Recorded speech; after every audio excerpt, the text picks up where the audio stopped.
स्वागत है आप सभी का दोस्तों। उम्मीद करता हूं कि आप सब अच्छे होंगे।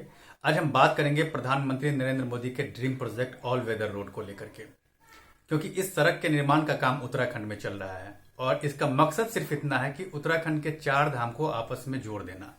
ये चार धाम है केदारनाथ, बद्रीनाथ, यमुनोत्री और गंगोत्री। इन चारों धाम को आपस में कनेक्ट करने के मकसद से ही इस सड़क का निर्माण किया जा रहा है, ताकि कनेक्टिविटी पहले के मुकाबले बेहतर हो जाए। क्योंकि अभी जो कनेक्टिविटी है वो बहुत अच्छी नहीं है। जब मौसम खराब हो जाता है तो एक जगह से दूसरे जगह की कनेक्टिविटी जो है ना वो खत्म हो जाती है। लेकिन जब ये चार धाम के सड़क का निर्माण हो जाएगा तब कनेक्टिविटी बेहतर हो जाएगी और लोग किसी भी मौसम में एक जगह से दूसरे जगह तक आसानी से पहुंच जाएंगे। इसी चीज को ध्यान में रखते हुए सरकार ने साल 2016 में इस सड़क के निर्माण के काम की शुरुआत की थी।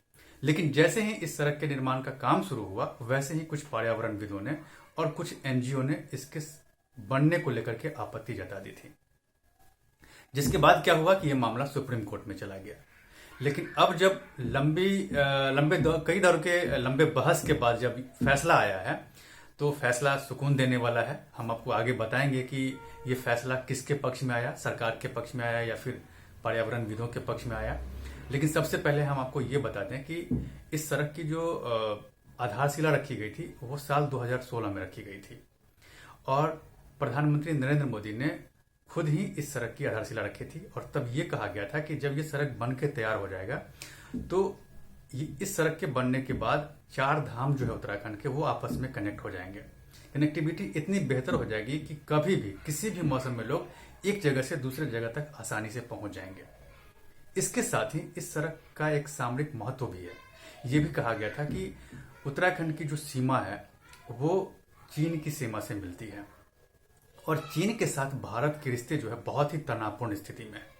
इसलिए ये कहा गया था कि जब ये सड़क बन के तैयार हो जाएगा तो ये भारत के लिए बहुत ही फायदे की बात होगी, क्योंकि अभी सैनिकों को उत्तराखंड का जो बॉर्डर है, चीन के साथ जो सटा हुआ बॉर्डर है, वहां तक पहुंचने में थोड़ी सी परेशानियों का सामना करना पड़ रहा है, क्योंकि सड़कें जो है वहां तक बहुत चौड़ी नहीं है। तो ये कहा गया कि अगर ये सड़क बन जाएगा तो इस सड़क के बनने के बाद सेना आसानी से बॉर्डर तक पहुंच सकती है, सेना के साजो सामान आसानी से बॉर्डर तक पहुंच सकते हैं, उनकी गाड़ियां जो है उनको जाने में कोई परेशानी नहीं होगी।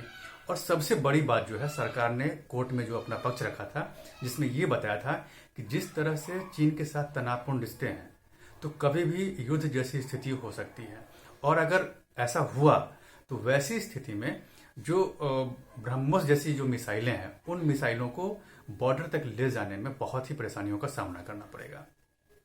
तो इसीलिए सरकार का ये कहना था कि इस सड़क के निर्माण का काम होना बहुत जरूरी है, ताकि उत्तराखंड का चार धाम भी आपस में कनेक्ट हो जाए और सामरिक दृष्टिकोण से जो सड़क है वो भी बनकर के तैयार हो जाए।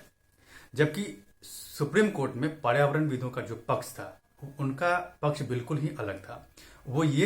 उनका ये कहना था कि सरकार जिस सड़क का निर्माण करा रही है उस सड़क के निर्माण से पहली बात तो यह है कि पर्यावरण का नुकसान हो रहा है। दूसरी बात तो यह है कि उत्तराखंड में जो 2013 में जो त्रासदी आई थी उस तरह की त्रासदी दोबारा हो सकती है। इसके साथ ही इस सड़क के निर्माण का काम जब होगा तो बहुत सारे पहाड़ को काटा जाएगा, जिससे क्या होगा कि भूस्खलन जैसी जो चीजें हैं उसकी संख्या में इजाफा हो जाएगा। ये कहना था पर्यावरणविदों का। लेकिन उन्होंने सीमा की सुरक्षा को लेकर के उनका तर्क बिल्कुल भी नहीं था। सिर्फ और सिर्फ वो पर्यावरण की बात कर रहे थे और पहाड़ों के कटने के बाद जो भूस्खलन होंगे उसको लेकर के उन्होंने बात कही। तो इसी को लेकर के कई दौर की बहस हुई सुप्रीम कोर्ट में और जब फाइनल जो फैसले आए तो वो सरकार के पक्ष में आए, जो थोड़ा सा सुकून देने वाला था। सुप्रीम कोर्ट में साफ साफ इस बात का जिक्र किया गया कि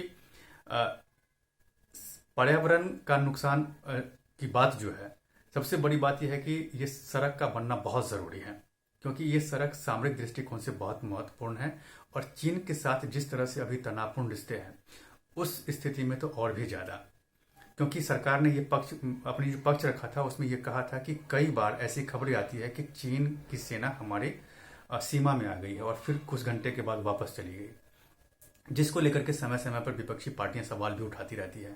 तो उनका ये कहना था कि ये सड़क जब बन जाएगा तो आसानी से हम सीमा को देख रेख कर सकते हैं। तो ये बहुत जरूरी था। तब ये सुप्रीम कोर्ट में ये कहा गया, सुप्रीम कोर्ट ने ये कहा कि अगर देश की सीमा सुरक्षित रहेगी तभी पर्यावरण भी सुरक्षित रहेगा, तभी पहाड़ भी सुरक्षित रहेंगे और तभी जो है सो देश के नागरिक भी सुरक्षित रहेंगे।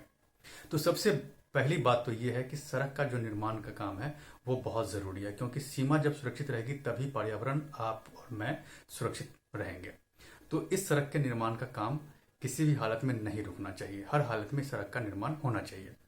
रही बात पर्यावरण के नुकसान की, तो पर्यावरण के नुकसान भी जो जिस पर आपने सवाल उठाया है उस पर भी ख्याल रखा जाएगा कि पर्यावरण का कम से कम नुकसान हो।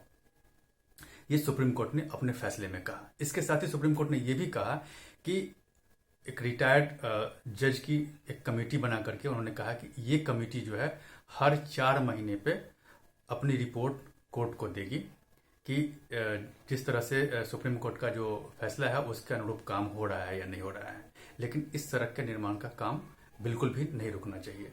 सरकार अब ये भी कह रही थी कि इस सड़क के निर्माण का काम होने से सिर्फ ऐसा नहीं है कि सिर्फ 4 धाम ही आपस में कनेक्ट हो जाएंगे या फिर सामरिक दृष्टिकोण से ही ये महत्वपूर्ण है तो इसीलिए बनाया जा रहा है।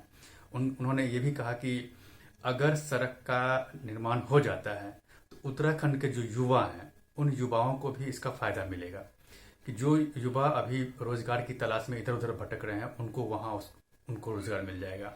क्योंकि जब सड़कें बन जाएगी तो पर्यटन को भी बढ़ावा मिलेगा, पर्यटक भी वहाँ उत्तराखंड पहुंचेंगे, चाहे वो 4 धाम की यात्रा के लिए जाएं या फिर दूसरे जगहों पे घूमने के ख्याल से जाएं। तो इससे क्या होगा कि जो युवाओं को वहाँ पर रोजगार मिल जाएगा, तो युवा वहाँ से जो भाग करके दूसरे जगह जाकर के काम करते हैं उनसे उनको बचना पड़ेगा। तो हर दृष्टिकोण से सरकार ने एक पॉजिटिव बात अपने कोर्ट में कही कि 4 धाम कनेक्ट होगा तो युवाओं को रोजगार मिलेगा, साथ ही सामरिक दृष्टिकोण से जो महत्वपूर्ण सड़क है उस सड़क का निर्माण हो जाएगा तो हम आसानी से अपनी सीमा का सुरक्षा भी कर पाएंगे। तो कुल मिलाकर के सुप्रीम कोर्ट का जो फैसला था वो सरकार के पक्ष में था और उन्होंने साफ साफ कहा कि सड़क का निर्माण का काम बिल्कुल होना चाहिए, क्योंकि देश पहले है, देश सुरक्षित रहेगा तो पर्यावरण भी सुरक्षित रहेगा और जब पर्यावरण सुरक्षित रहेगा तो हम लोग भी सुरक्षित रहेंगे। और इसके लिए एक कमेटी जो बना दी है वो कमेटी हर 4 महीने पे अपना रिपोर्ट कोर्ट को सौंप देगी कि उनके दिशा निर्देश के अनुसार काम हो रहा है या नहीं हो रहा है। तो अभी ये फैसला कोर्ट ने सरकार के पक्ष में दिया है जो बहुत ही सुकून करने वाला है और जल्दी ही इस सड़क का निर्माण का काम जो कई जगहों पर रुका हुआ था वो अब तेजी से शुरू होगा और समय पे पूरा हो जाएगा। और सबसे बड़ी बात है कि इस सड़क की जो लंबाई है पूरे 900 किलोमीटर की लंबाई है, करीब 900 किलोमीटर की लंबाई है। तो इस सड़क का निर्माण होना बहुत जरूरी है, ये सुप्रीम कोर्ट ने अपने फैसले में क्लियर कर दिया। तो आपको अगर मेरा ये वीडियो पसंद आए तो आप इसे लाइक, शेयर और सब्सक्राइब जरूर करें। धन्यवाद।